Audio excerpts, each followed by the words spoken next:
Welcome back to trigonometry.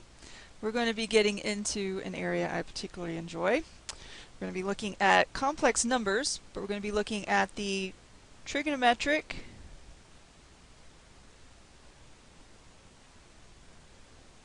or polar form of complex numbers.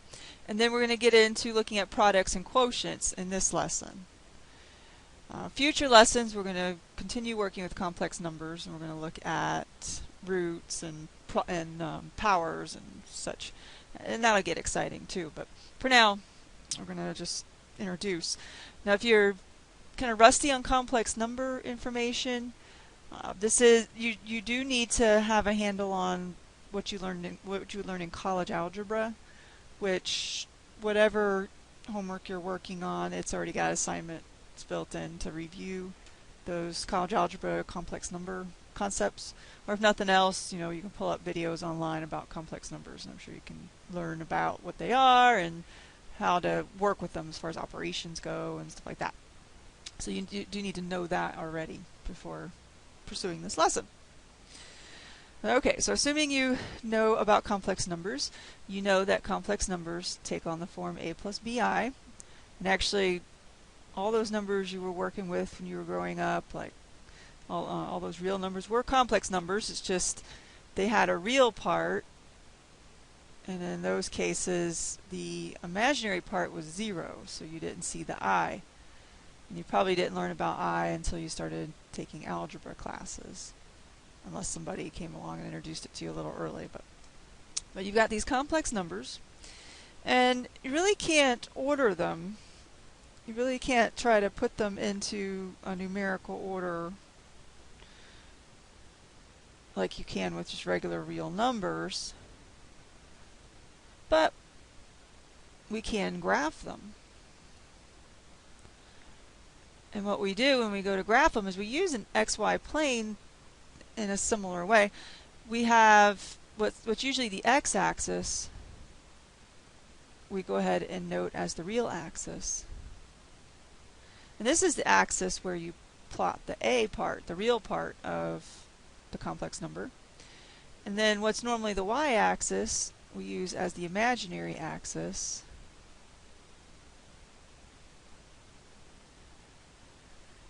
And that's where you would plot the b part, the imaginary part of the complex number.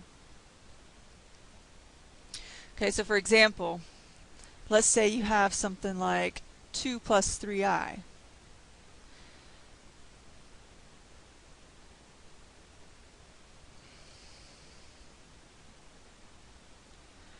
Alright, the real part is 2, so we go along the real axis over 2, and then the imaginary part is positive 3, so we go up 3, and we end up right here. And this is where we would plot 2 plus 3i. If you had something like negative 3 minus 5i, you start from the origin. The real part is negative 3, so you'd go left 1, 2, 3. And the imaginary part's negative 5, so you'd go down 1, 2, 3, 4, 5. And you'd end up right here. Okay? So you can plot any of your complex numbers.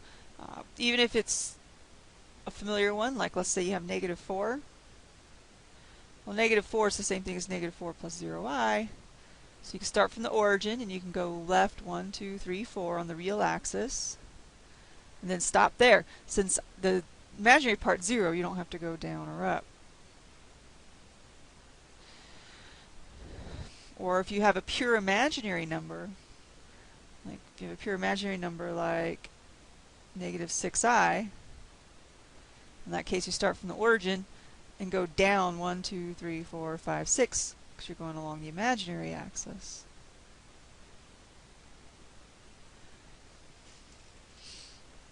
So that's how you can plot these complex numbers on a graph, on a graphing grid. Okay, and it turns out too, you can do an operation such as addition not only algebraically with the complex numbers, but you can also view these as vectors. You can see each complex number, a plus bi, determines a unique position vector with initial point 0, 0 and terminal point ab. Let's say you have a complex number like -2 plus 3i. Well, you go to -2 on the real axis, and you go to +3 on the imaginary axis. And that complex number determines a unique position vector with starting point at 0, 0, and then goes to terminal point at the -2, 3.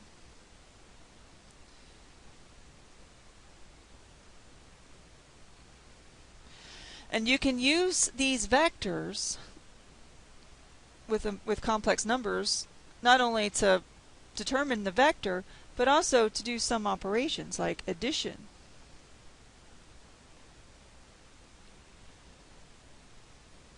All right, let's say you have 2 plus 3i, and you're being asked to add that with -4 plus 2i.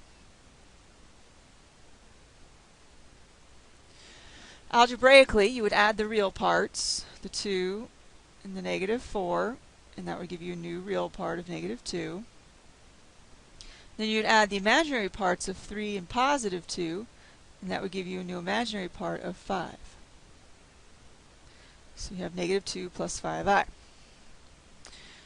Well, it turns out you can take these vectors, that are determined here, and you can plot them, and the addition of the vectors will give you this result here. Okay, let's take 2 plus 3i. Let's determine that vector. 2, 3. So you have a vector here. Let's take -4 plus 2i, do the same thing. -4, 2. You have a vector here. Well, the addition of those two vectors, if you add those two vectors and get your resultant vector, the resultant vector is -2 plus 5i.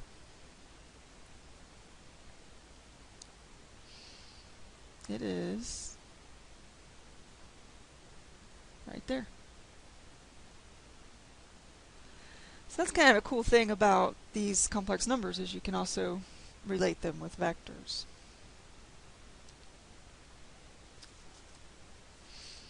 Okay. Now let's keep going, talking about these complex numbers. Let's say you have a complex number a plus bi. Let's say z equals a plus bi. Alright, so let's say that your ab, is out here somewhere. So z equals i comma b, this point right here. So you have the a coordinate on the real axis, you have the b coordinate on the imaginary axis. And if you look at this, you can be working with right triangles again, where this dimension here is a, this dimension here is b, and then this here is your distance d. Well, that distance d is the square root of a squared plus b squared.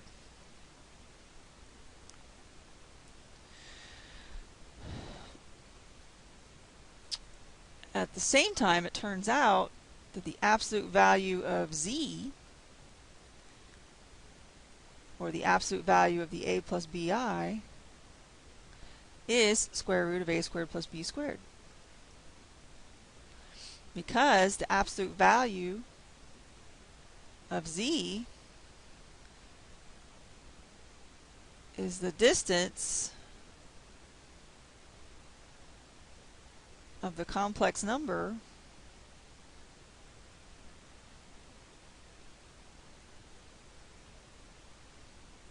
from the origin on the complex plane.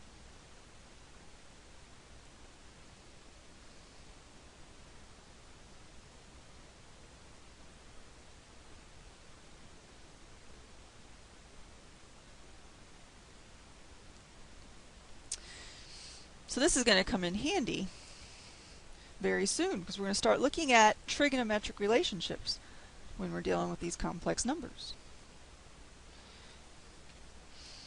Okay? Let's start with a fresh graph here so that we can start analyzing the trig relationships. Alright, once again, z is a plus bi.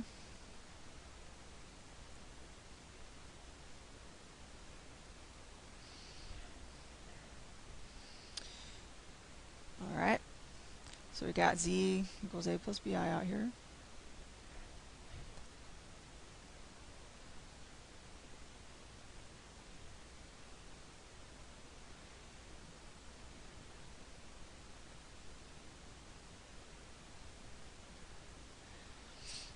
Alright, so we've got our little right triangle. We've got A, we've got B.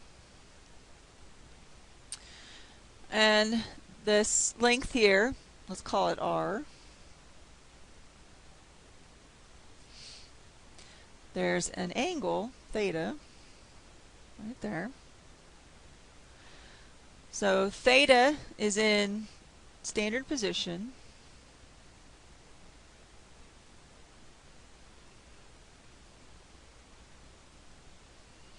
With terminal side through AB.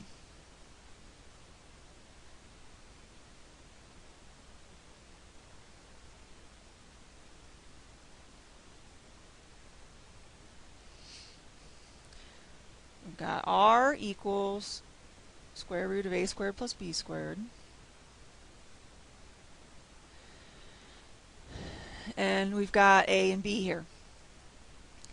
Well, if we look at this, we can go back to our very basic right triangle trig relationships. The cosine of theta is adjacent over hypotenuse, or a over r. So a equals r cosine theta. The sine of theta equals b over r, opposite over hypotenuse. So b equals r sine theta.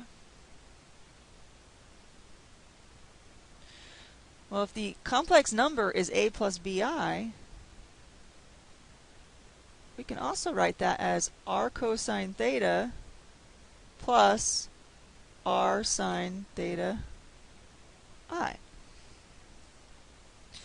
And usually that gets prettied up a little bit, and we write it r parentheses, factor out the r, cosine theta plus I sine theta. Put the I in front of sine theta, that way there's no confusion that it's that sine theta is the imaginary part, and that I is not attached to theta. Alright, and this, what we get, is the polar form of a complex number.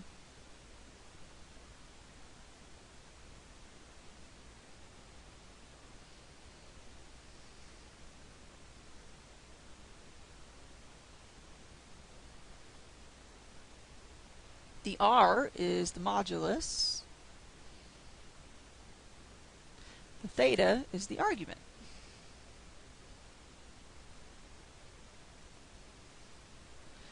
And 0 is less than or equal to theta, which is less than 2 pi.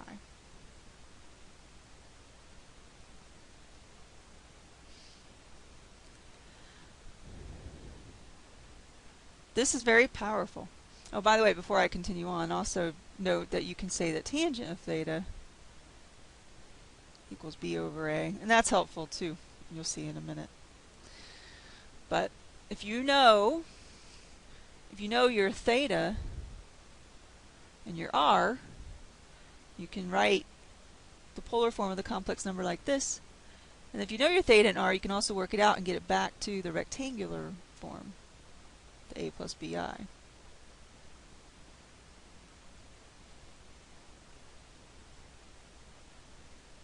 Or if you know the a plus bi, you can use these formulas now. You can find r here, And you can find theta here, and then write the rectangular form into polar form. So all these formulas are basically coming from right triangle trig and this way of defining your complex number on a graph. All right, let's look at a couple of problems dealing with this. Let's say we have a complex number, -1 minus I square roots of 3. This is in rectangular form.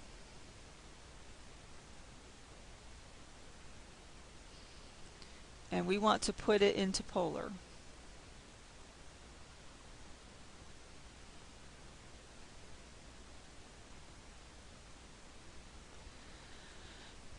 Alright, let's quickly graph.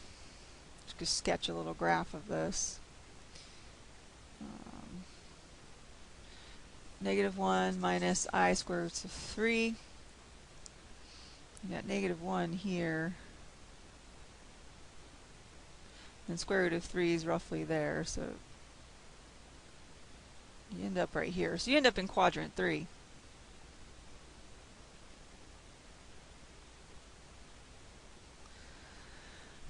Okay, so knowing that, let's see here. We've got this little right triangle basically.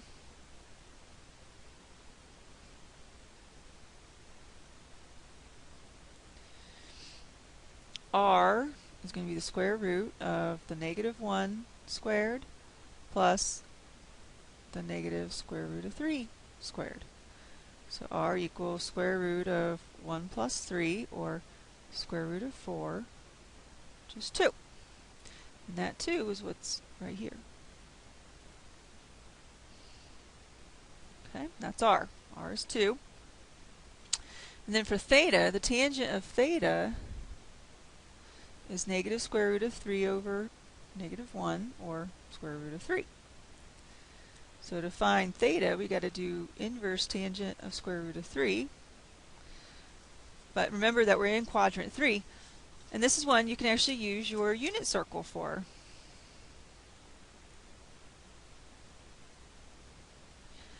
Think about your unit circle. Think about where you're going to get square root of 3 like that, and if you're in quadrant 3, theta is 4 pi over 3.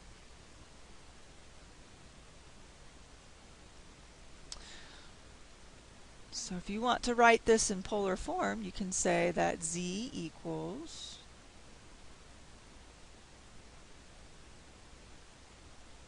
the r, which is 2, times cosine of 4 pi over 3 plus I sine of 4 pi over 3. And now you've got it in polar form. So you took it from rectangular, -1 minus I square roots of 3, to polar, right there.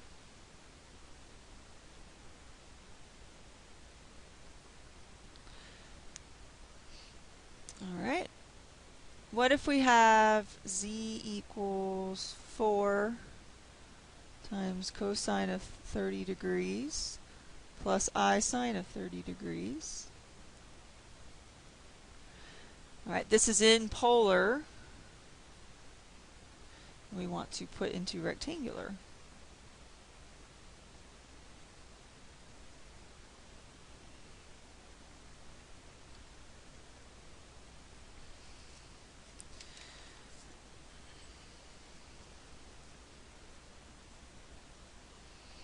Okay.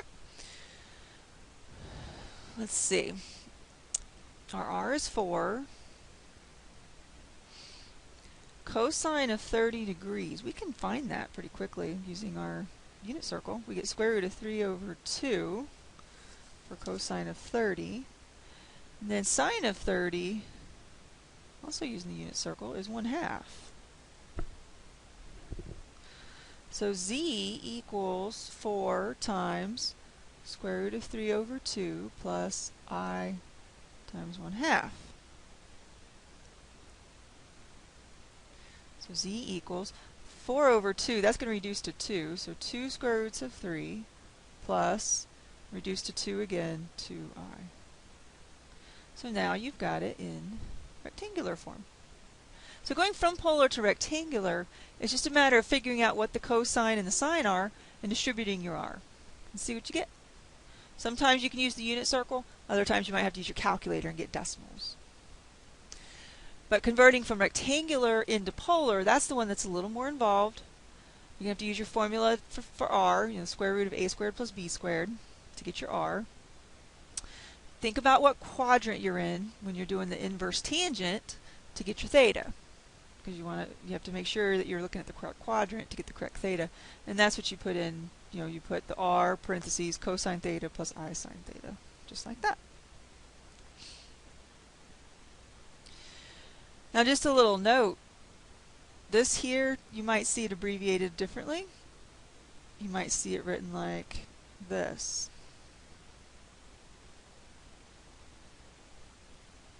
It's a short way of writing it. Instead of writing 2 times cosine of 4 pi over 3 plus I sine of 4 pi over 3, they use abbreviation cis for cosine I sine, and then just put the angle after that. So you can see many textbooks use that abbreviation. It's nice. You may or may not use it. It's up to you. I don't tend to use it. I like to write everything out because I feel like writing everything out like this helps me to truly see what's going on. But if you'd like to abbreviate, that'll be fine. Okay. Now let's take these complex numbers that are in polar form, and let's look at products and quotients of them. Okay, let's first do product. Product of two complex numbers in polar form.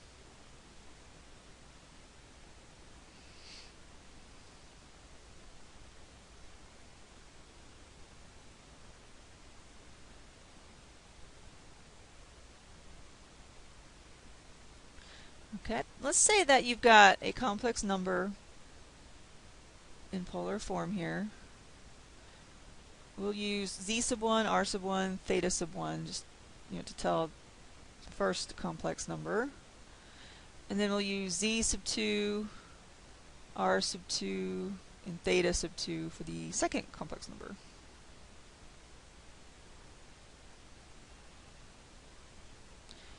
Okay. And let's say we want to multiply these numbers together. z1 times z2. Okay, if we're multiplying them together, basically we're going to be multiplying the r1 and the r2 together. And then we're going to be taking the cosine theta 1 plus I sine theta 1. We're going to be multiplying that with cosine theta 2 plus I sine theta 2.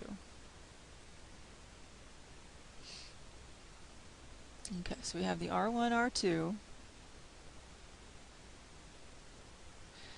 And then when we distribute cosine these two terms with these two terms, or you might think about it as foiling, you're going to have cosine theta 1, cosine theta 2 for the first terms, plus I times cosine theta 1 sine theta 2 for the outer terms, plus I sine theta 1 cosine theta 2 for the inner terms, plus I squared sine theta 1 sine theta 2 for the last terms.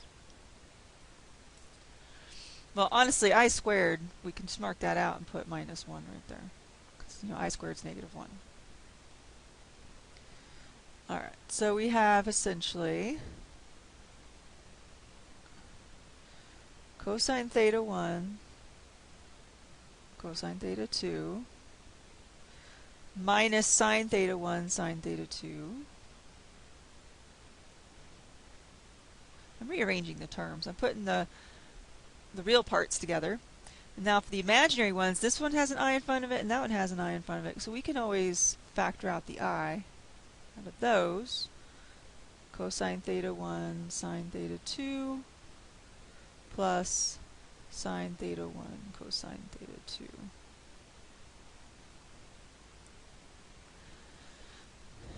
if you look really closely at this, you're going to recognize one of your identities. It's a wonderful thing about math. It all keeps coming back together and working together. Well, cosine theta 1, cosine theta 2 minus sine theta 1, sine theta 2, that is the same as cosine of theta 1 plus theta 2. That's your cosine of a sum identity right there. Then you got plus I. Well, cosine theta 1, sine theta 2 plus sine theta 1, cosine theta 2, that's the identity of sine of theta 1 plus theta 2. And it's really cool how that works out. Basically, what's happening here is if you're multiplying two complex numbers in polar form, you multiply the r's together. So, okay, we multiply the r's. But then for the cosine and I sine, you add the thetas. And then you're done. Okay, for instance, let's say z sub 1, let's do an example. Let's say z sub 1 is 6 times the cosine of 40 degrees plus I sine of 40 degrees. Let's say z sub 2 is 5 times the cosine of 20 degrees plus I sine of 20 degrees. And let's say you want to multiply those two together. Well, you can multiply them in FOIL and everything just like I did up here with the generic R1, R2, theta 1, and theta 2. Or you can recognize now this formula that we just derived. You can take 6 times 5, R1 times R2, and then you can take cosine of 40 degrees plus 20 degrees plus I sine of 40 degrees plus 20 degrees. So much faster when you learn these formulas, isn't it? So cool. So z1 times z2 equals 30 times cosine of 60 degrees plus I sine of 60 degrees.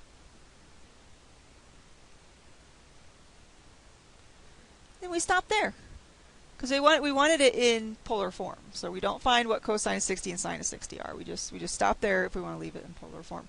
Because your r is 30 and your theta is 60 degrees. Pretty nifty, eh? And it turns out that the division one is just as nifty. Like let's say you wanted to divide z1 by z2.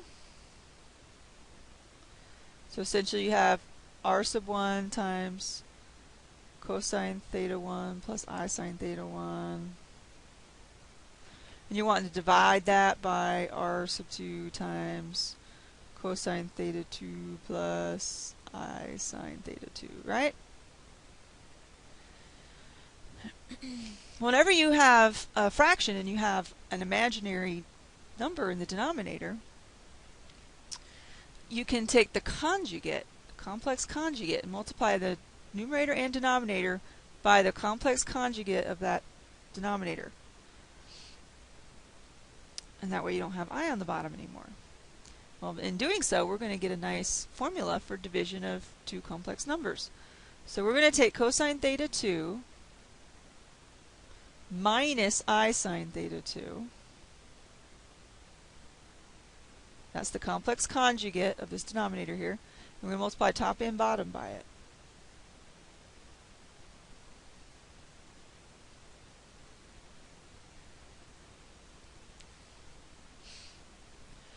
Okay, up top, so you still have R1 over R2. That hasn't changed. All right, up top, you've got cosine theta 1, cosine theta 2 for the first terms, minus I cosine theta 1 sine theta 2, plus I sine theta 1 cosine theta 2, and then minus I squared, so plus sine theta 1 sine theta 2. That's up top. And on the bottom, You end up with cosine squared theta 2. Outer and inner are opposites. They're going to be 0.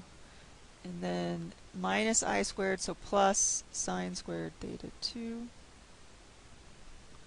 So basically cosine squared theta 2 plus sine squared theta 2, that's just going to be 1. So you got R1 over R2. And if you look closely up here, cosine theta 1 cosine theta 2 plus sine theta 1 sine theta 2 is the same thing as cosine of theta 1 minus theta 2. And sine theta 1 cosine theta 2 minus cosine theta 1 sine theta 2 is the same thing as sine of theta 1 minus theta 2. So here's a nifty formula you can use when you're dividing two complex numbers. Woohoo! Alright, so let's say you have z sub 1, your first complex number is 50 times cosine of 4 pi over 3 plus I sine of 4 pi over 3. Let's say z sub 2, another complex number, is 5 times cosine of pi over 3 plus I sine of pi over 3. And if you want to divide these two complex numbers, you divide the 50 over 5, that's your r's, and then you take cosine of 4 pi over 3 minus pi over 3 plus I sine of the same thing, 4 pi over 3 minus pi over 3. So this nifty formula makes dividing so much faster. Whoever wants to go back to the other way, right? So you got 10, and then you get cosine of pi plus I sine of pi. And we're done. Isn't that neat? Alright, as exciting as it is, we're going to stop here for now with the quotient, doing the quotients. But we do still need to talk about powers and roots, and we will. And we'll end up talking about something called de Moivre's theorem when we do so. So tune in again very soon so that we can start taking this even further, taking what we just developed here and starting to look at powers and roots. It'll be just as cool and just as fun. Thank you for joining us.